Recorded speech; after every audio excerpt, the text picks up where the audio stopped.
So just before breakfast on the 5th of May, Iona docked in Stavanger. And here's a couple of Google Maps to help you place the town within the country. Here's the last little bit as we come in towards the dock. As you can see, it was another beautiful day. Unfortunately, my Panasonic Lumix, which is getting on a bit now, doesn't have the same stabilisation as the iPhone, so apologies, that's a bit shaky, but I thought it was worth putting in. After a continental style breakfast, I had a walk around the deck to get a good view over the town, as you can see here.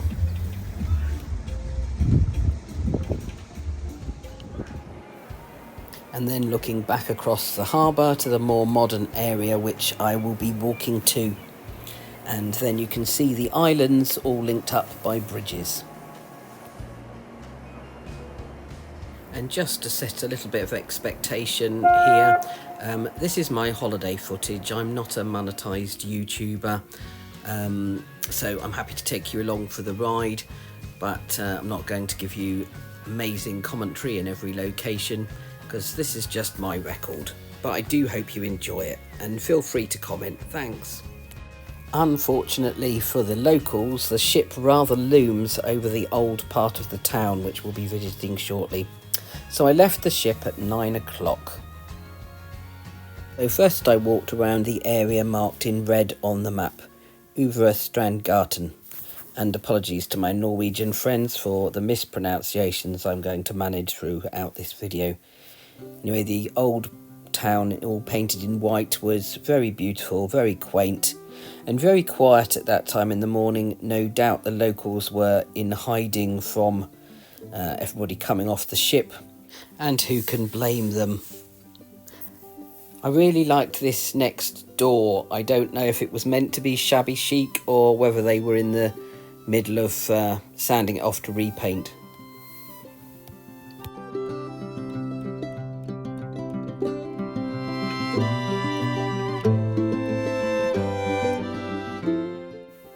And next I walked all the way around the harbour to here, because I wanted to see the whole of Iona. When you board in Southampton, you can't see her. Obviously I've seen other people's videos, but I wanted to see her in her entirety for myself. And here she is, and yes, she is very big. And then I did what I'm sure a lot of people do, was spend time trying to work out where my cabin was. Then next I went to Uvre Holmgarden and Fargarden, to the coloured houses and to look at all the street art.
walked briefly into the more modern part of the city as well, but felt that wasn't really what I was there to do, wasn't to do shopping. So I walked out to the harbour to the other side where the Petroleum Museum was. There's a bit of, I guess it's a skate park for the kids and stuff, and quite arty. So this is that, and also a good view across to the islands again.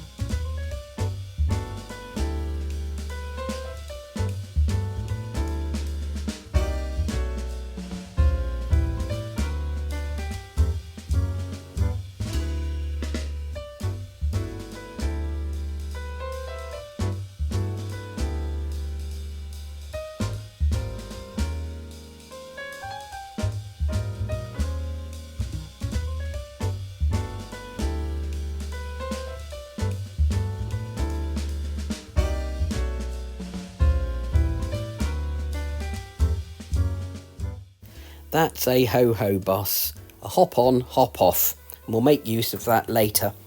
But first we're going to walk back to the ship for lunch, taking in the harbourfront area.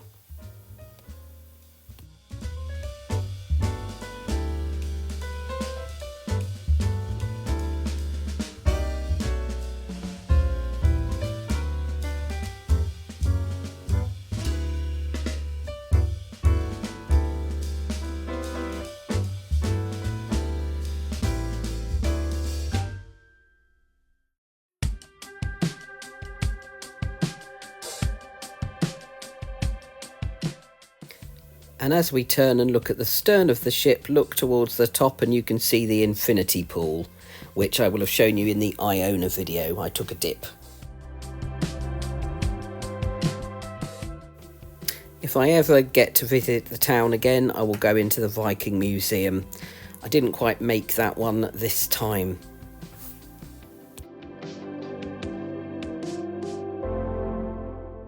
After lunch, I got the hop-on, hop-off bus, which did actually take me round a lot of the areas I'd already seen, and it wasn't cheap. However, it was cheaper than a P&O trip. I did originally think about getting a local bus, but was worried about getting lost. So I went out to see the Three Swords, which commemorate the Battle of Hafrsfjord from 1872 AD. This 10-metre tall sculpture represents peace, unity and freedom. It was unveiled by King Olav V in 1983.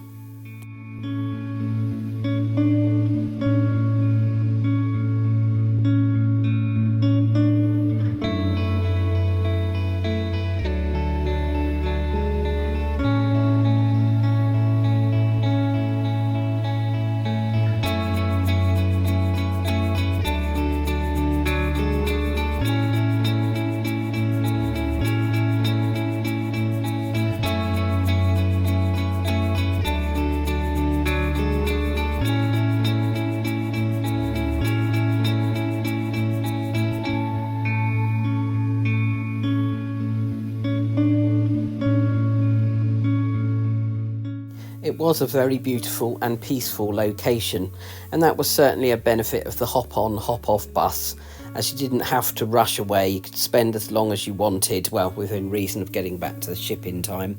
And so I appreciated that, and it was a lovely warm day.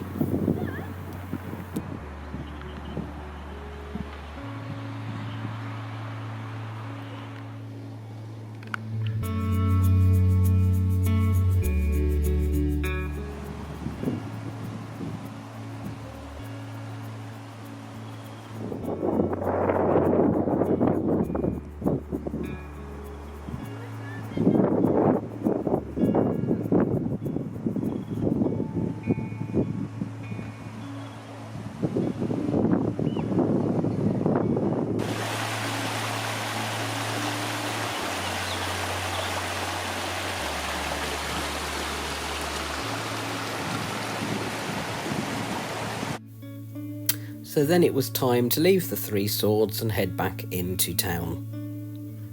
So now I'm here by this church.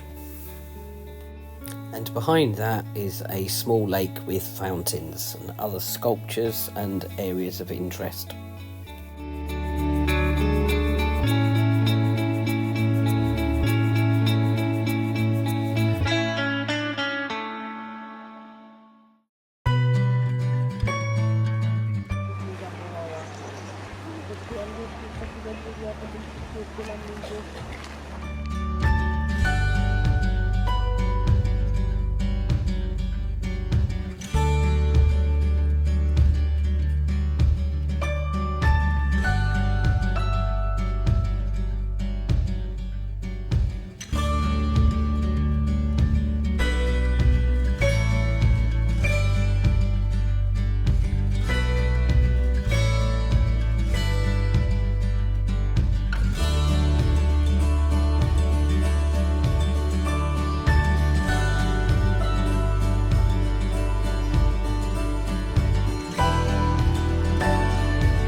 And as you will see, I chose to walk through another part of the old town on my way back to the ship rather than sticking on the harbour front.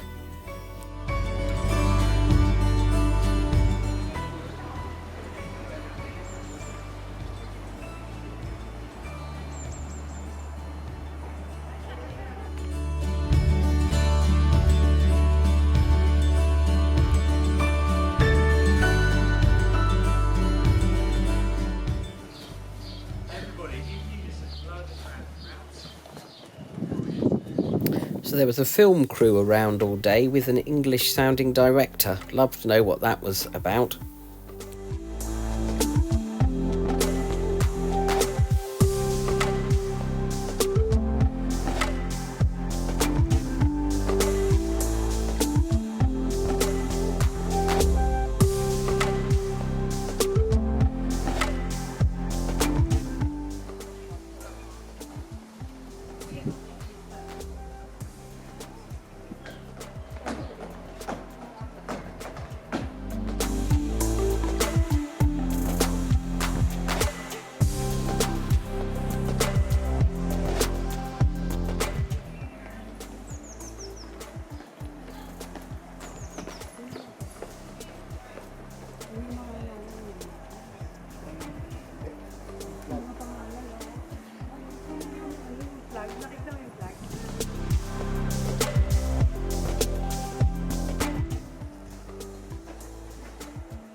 I was back on board about 3 o'clock, having walked my feet off, and enjoyed another little stroll around the deck to admire the islands and seaside views, really.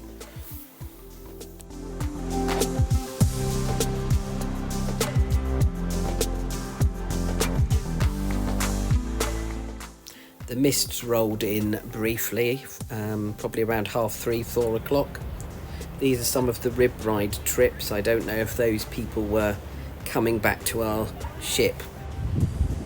I expect they were, as the boat crews came back later to give us a send-off when we set sail around 4:20.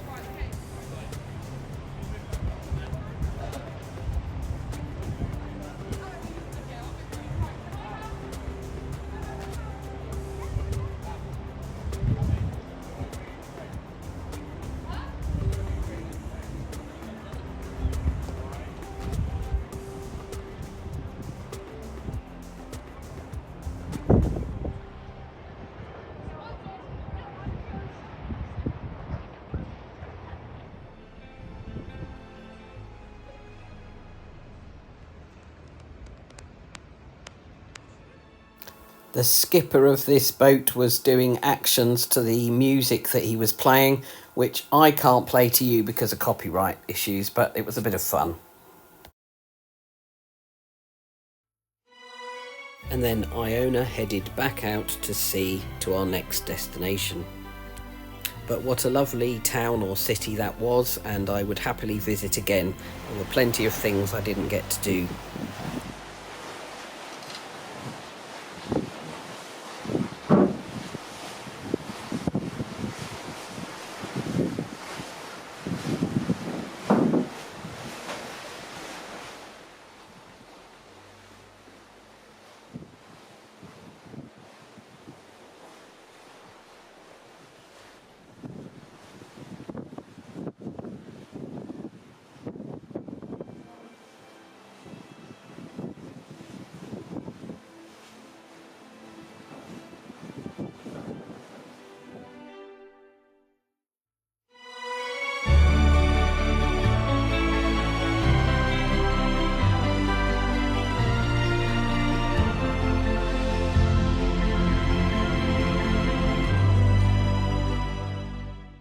Well, I hope you've enjoyed my holiday video. If you'd like to see the rest of my days out, please do like and subscribe. I'd be grateful. Thank you.